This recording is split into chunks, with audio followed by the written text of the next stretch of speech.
the day the Royal Australian Navy came to town and invited William and Cate to their arrival ceremony. How dumb can William be? And how the Royal Australian Navy took notes on how Cate bypassed every advanced encrypted system known to all Western powers. William and Cate versus the Royal Australian Navy. Operation Paws of Anarchy. Or how one cat infiltrated national defense while the other tried to lick a torpedo. Plus, when the Royal Australian Navy announced they were sailing into town for a grand arrival ceremony, a PR blitz with marching bands, sausage sizzles, and very shiny hats, Henry never imagined it would end with national encryption protocols being rewritten, a naval destroyer going missing for 8 hours, and one Burmese cat attempting to join the submarine corps because he thought it was a large heated bath. And worst of all, for the first time in history, the US Armed Forces went to DEFCON 1. But then again, he had brought William and Cate. Let's review the invitation. It all began with a polite letter addressed to Mr. H. Wrigley and distinguished feline companions. The Navy had read about William and Cate's public escapades, the IKEA incident, the Maya Christmas window crisis, and the Wally trolley uprising, and thought it would be adorable to have the two cats as local mascots for their docking ceremony. Henry tried to warn them. "I can't promise they won't commit tactical war crimes," he said. Captain Gerald, Big Granger, a Korean naval officer with a mustache like a bristling torpedo, chuckled. "They're just cats, mate. What's the worst they could do?" History will remember that sentence. 10 a.m., arrival at the docks.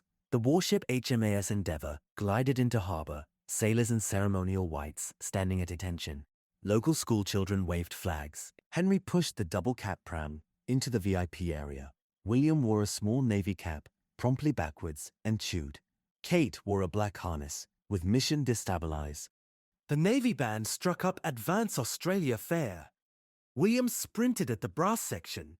A tuba player screamed as a 12-pound blur of fluff launched into his instrument mid-crescendo. The note shifted from patriotic anthem to what experts later described as the sound of a cow going through puberty. Cate, watching from her perch, narrowed her eyes. Operation Cataclysm. Go time. 10:24 a.m. The encryption incident. As William attempted to climb a flagpole. The birds live at the top, right? Cate strolled up the gangway onto the HMAS Endeavour, completely unchallenged. Security assumed she was part of the show. She wasn't. Within 90 seconds, Cate had accessed the ship's internal network using only her paws and a coffee cup left on the communications console. She walked across a touchscreen control panel, unintentionally, or maybe entirely intentionally, inputting the correct password to the Navy's encrypted satellite relay system. 1337 furballs. Turns out, the Western Defense Alliance's most secure system was no match for a cat's ability to walk randomly, but with vengeful grace. Cate paused, licked her paw, hit enter. Suddenly, a classified drone in the Coral Sea deployed its parachutes. A submarine near Singapore received instructions to deliver 7,000 tins of whiskers to Canberra. The HMAS Endeavour began to spin its radar dish to track unknown target, approximately 4.5 kilograms, covered in glitter, rapidly ascending. It was Cate's tail, reflecting sunlight. 11:12 a.m. William meets the torpedo. William had discovered the weapons bay. He mistook a display torpedo for a giant fish sausage. Henry screamed, "No!" from the dock as William began aggressively licking the live munition like it was a seafood icy pole. A weapons tech sprinted toward him shouting, "No! No! It's armed." William interpreted this as, "You're charming," and rolled over onto the launch switch. Mercifully, the torpedo only rotated in its cradle and let out a small boop, but 3 admirals fainted. 11:34 a.m. Cate assumes command. Cate now had full control of the ship's navigation. She had changed the ship's call sign to Pussycat 1, ordered 3 inflatable life rafts to deploy. No one knew why. Turned the ship 10 degrees port to chase a seagull she found personally offensive, all while sitting on the command chair, tail flicking ominously. Captain Granger stared at the monitor, white as a ghost. How is she in the system? She bypassed our firewalls, screamed the tech lieutenant. With her butt, added a midshipman. 12 p.m. Lockdown and national broadcast. The Prime Minister, who had tuned in for a wholesome cat story, was now watching live footage of the ship drifting off course, while William chewed on an antenna and Cate opened an encrypted diplomatic channel with the caption, "Send tuna or suffer." 12:47 p.m. The intervention. Henry, now wearing a navy cap and a haunted expression, finally got aboard with a bag of Temptations cat treats and a laser pointer. He shook the bag. Cate's ears twitched. He activated the red dot.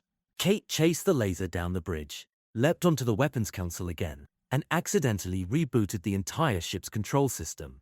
William, meanwhile, finally fell asleep in the torpedo launcher. 12:24 p.m. Global systems compromised. Cate knocked a stray USB drive off the console and into a maintenance port. The ship shuddered, triggering the ship's PA system to play Highway to Hell. Somewhere deep in the defense cyber mainframe, a failsafe protocol lit up. Operation MouseNet activated. What no one realized until it was far, far too late was that Cate had unwittingly connected to a secret joint system developed by NATO, NORAD, NASA, and Neopets in 1998 and promptly forgotten. The Military Operations Unified Strategic Emulator was built to respond to intelligence threats with maximum global deterrence. Cate, amused by the blinking lights and annoyed by the lack of snacks, had triggered the global military owl with a single paw press on the execute button. Suddenly, all US satellites reoriented to track what the Pentagon labeled Rogue Feline Intelligence Asset, callsign. CAT's NORAD's Central Owl sent out a Level 1 alert, stating, "This is not a drill. We are under attack by a hyper-intelligent feline entity." France launched 3 baguettes from an experimental food-based missile silo. China offered to surrender preemptively, citing unbeatable elegance and whisker-based precision. 12:26 p.m. DEFCON 1 declared. At the Pentagon, a 4-star general turned to the president and whispered, "Sir, she's hacked the nukes with a laser pointer algorithm." The president, visibly trembling, activated the emergency command console. Within minutes, the hashtag #PawPocalypseNow was trending in 183 countries. 12:38 p.m. William eats a button. Back on the ship, William, oblivious to global catastrophe, was engaged in a heated argument with a vending machine. The machine refused to dispense shrimp snacks. William, naturally, assumed it was challenging him to single combat. Cate's final move. In her final act of calculated anarchy, Cate swiped the touchscreen, activating a long-dormant submarine owl with a Scottish accent. The artificial intelligence, named Messi, declared, "I, Captain Cate, target locked, world domination sequence commencing. Meow!" As smoke billowed from every naval port, William rolled onto his back and fell asleep on a critical control panel. Cate sipped from a tactical teacup she'd somehow conjured and stared into the satellite feed. The world would never be the same. Epilogue. The debriefing. Henry received a call from Defense HQ 2 days later. "We'd like to debrief Cate," they said. "She debriefed you," Henry replied, hanging up.